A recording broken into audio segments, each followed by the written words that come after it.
Welcome, good afternoon, or good evening, it feels more like, with the sun well down below the line now. I'm Jason Mann with Condo Now Live on YouTube and X.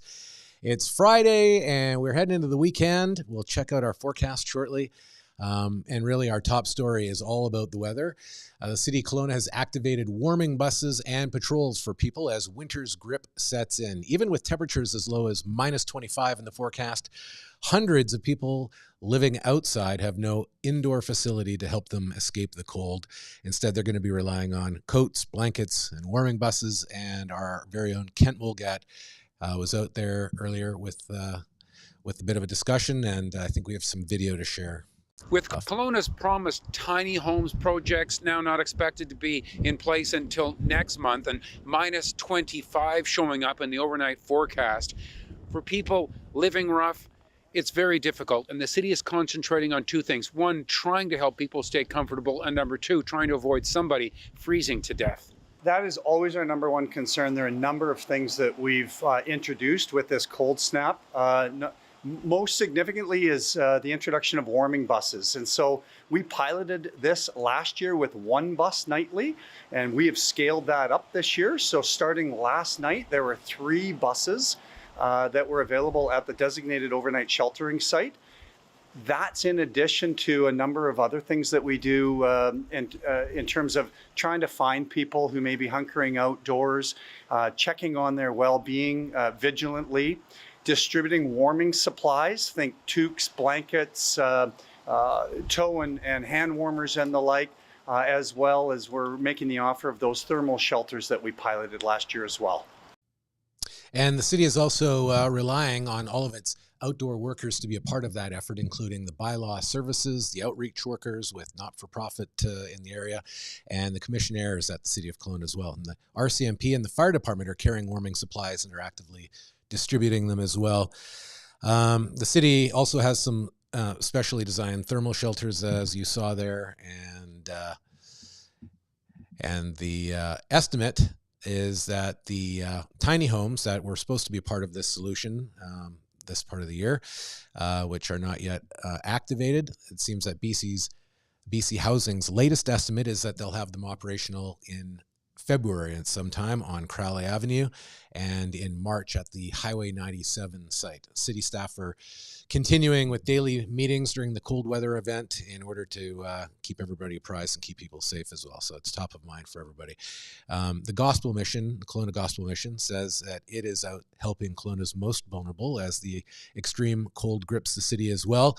With temperatures well below normal, they are well busier than normal, they say. Vanessa Hare says that the charity has swiftly responded, and capacity at Kelowna's Bay Avenue shelter has been expanded to 65 residents, while Kelowna Gospel Mission's outreach team is working closely with community partners to distribute some of those weather supplies. They're also doing their best to provide support to those sheltering outside and around the city elsewhere. And they are asking for urgent support and request your help in terms of donations of essential winter items, including gloves, hand warmers, sleeping bags, and tents. And those items can be dropped off at the following locations: the Kelowna Gospel Mission Thrift Store at 125 Roxby Road, the Leon Shelter at 251 Leon Avenue, and the Outreach Office Door on the back of Leon Shelter right on the right-hand side of the building there. All donations will be distributed by the Kelowna Gospel Mission's outreach team to protect unhoused Kelowna residents. And they, again, are saying that's urgent request for those types of items. Mail delivery, also a weather-related story here. Mail delivery expected to be delayed across the interior due to the extreme cold as well. Canada Post has issued a yellow delivery service alert for the interior, which means Canada Post workers are going to do their best to make sure that their deliveries get there, but there may be delays. Of course, for the safety of their employees, it's their number one priority, Canada Post says.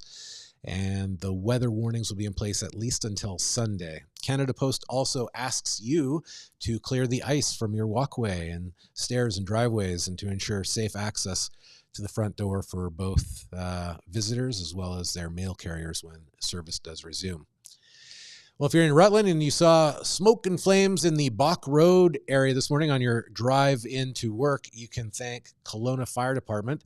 They were quick to extinguish a garage fire there this morning. When they arrived on the scene, they found light smoke coming from the eaves of a detached garage on the property, and it seems that a cooking appliance is thought to be the cause of the fire, says Platoon Captain Corey Lang.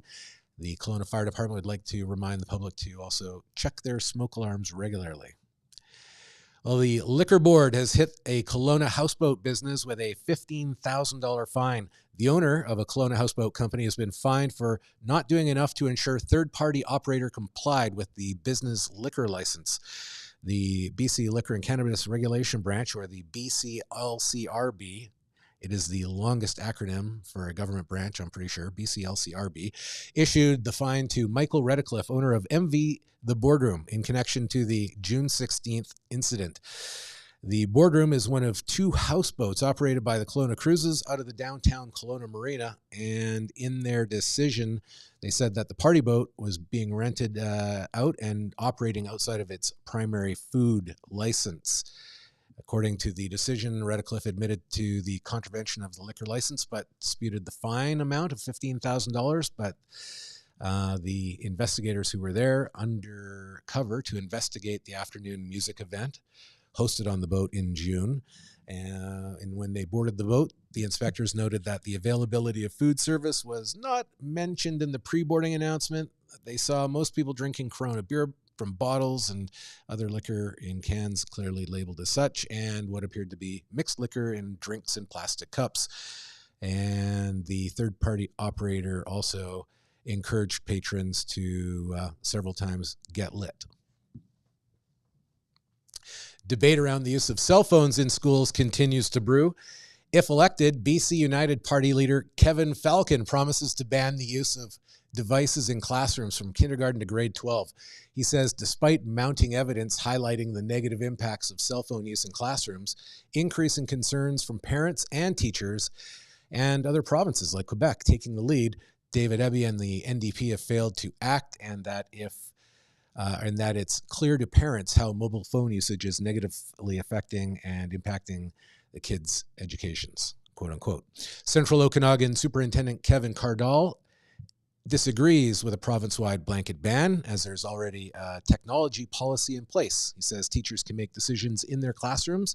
He added that they can put them in caddies, or they can say, we're going to use them today, please go to this website.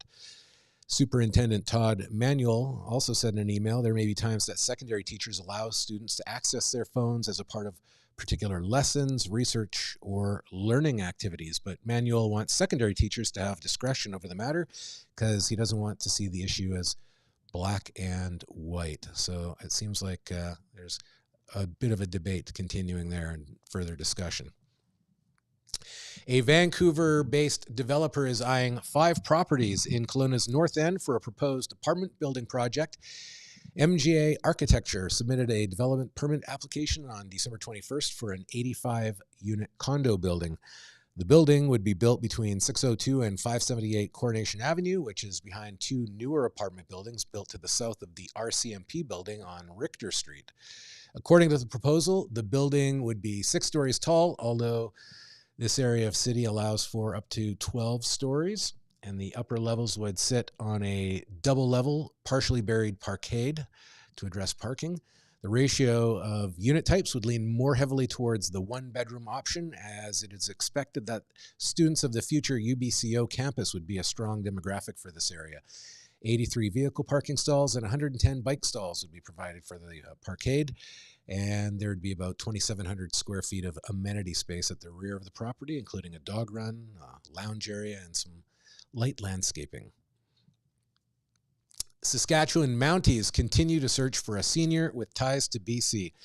Mounties in Saskatchewan are looking for 67-year-old who may have connections in BC, William Michael Newman, who was last seen in the small town of Kenora on December the 5th. On December 20th, Kenora RCMP received a request to perform a well-being check on Newman. Officers were unable to locate him and have since checked multiple places that he's known to visit and followed up on a few tips. However, any efforts to locate him have been unsuccessful. Investigators believe Newman may have been injured at the time of his disappearance and is likely in need of urgent medical care. On Friday, January 12th, the RCMP provided more information about Newman, including his connections to BC. It's not known if he's traveled here, but the investigators are asking residents of Alberta and BC to report any sightings of him. He's described as 5 foot 10 inches, 200 pounds, has brown eyes and long gray hair. And if you have any information about him, please call the local police or Crime Stoppers. And if you shop at Ikea, you might want to be aware of this. Ikea is offering refunds for a USB charger after reports of burns and electric shocks.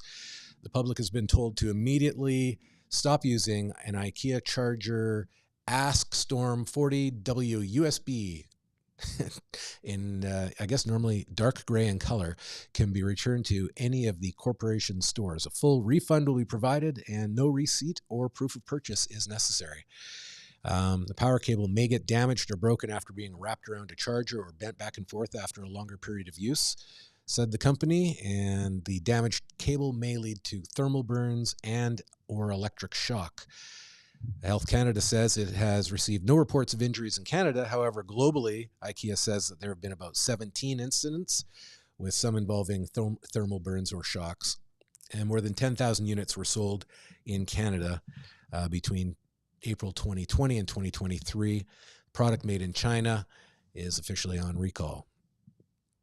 BC Parks camping reservations now open. Given the extreme cold, though, and the Arctic outflow warnings, that's probably the last thing that you're thinking about right now. Nevertheless, BC Parks is preparing for a busy spring and summer camping season, and they are going to be opening up reservations right now. They're only allowing you to book out 4 months ahead of your desired arrival time. So reservations for the May long weekend open on Wednesday, January 17th. So mark your calendars if that's going to be your first camping weekend. But the reservation system is now open. And don't forget, BC Parks added the Notify Me feature to the reservation service, so you can get notified when previously booked camping sites become available. And this year, BC Parks has also added Martha Creek Provincial Park Campground to the system, and the new site opened up on January the 8th, so that is open now as well. It's got a total of 108 campsites and one of the few sandy beaches in the area. So read more about this at kelownanow.com. And Tej Iginla is on the cusp of being a top 10 North American draft prospect. The Kelowna Rockets and other local clubs and skaters are well represented in the latest rankings released by the NHL South Scouting Bureau for North American skaters. The mid-season rankings feature 224 skaters and 32 goaltenders from the continent, as well as an international listing of 135 skaters and 15 goalies. Nearing the top of the North American list is, in fact, Tej, as he leads the Rockets in goals with 27 and is third in team scoring with 49 points in 38 games. Hiroki Gojcik is also on the list, and so congratulations to those guys. They are packing their bags and on the road against one of BC's best. The Kelowna Rockets are on the road taking on the Prince George Cougars this weekend. I guess they are officially the best, by rankings. Kelowna is coming off a 5-2 win, though, over the Seattle Thunderbirds, their 7th straight victory on home ice. But the Rockets have dropped their last 2 road games, so we'll find out, I guess, what happens. The Cougars are at the top of the Western Conference with 28-12 record and a goal differential of plus 67. Might be uphill, but those Rockets have spirit and they're on a winning streak, so let's keep it going. And anyways, you can listen to the game, of course, at the Lizard there, and stay tuned to Kelowna Now. We'll be giving you all the latest information as well. We have, as I said, extreme cold warning at the top of the news. And don't forget, if you are traveling yourself, Environment Canada reminds everybody that if you're traveling over the next 48 hours, be prepared for the worst. It looks like it's going to feel bitterly cold up at the top there on those highway mountains between -40 and -50 with the wind chills, which can cause obviously extreme risk. And so if you're heading that way, please do just remember to bring a small emergency kit, blankets, jumper cables, food, flame, whatever, just in case. And you can always check Drive BC before you head out as well for the latest road conditions. Environment Canada is also saying that frostbite can happen at those temperatures as well. That's the word I was trying to get. So if you're on the highways, do that. If you're heading up to Big White, as Liz said there this morning or yesterday morning, rug up. And night skiing chairlift will be closed. But other than that, skiing as usual, just dress warmly and enjoy your sunny weekend. So that's it from our crew here. Marcy, thank you for everything, running the show behind the scenes, and Sophie and everybody else here that's helped out today. We'll be back on Monday with our next broadcast, but we'll be here all weekend, and you can always find out the latest news happenings at KelownaNow.com. Subscribe to the channels and our newsletter while you're at Kelowna Now for the latest news sent to your email inbox as well. So that's it for me and our crew here. Stay safe. We'll enjoy the weekend. We'll talk to you on Monday.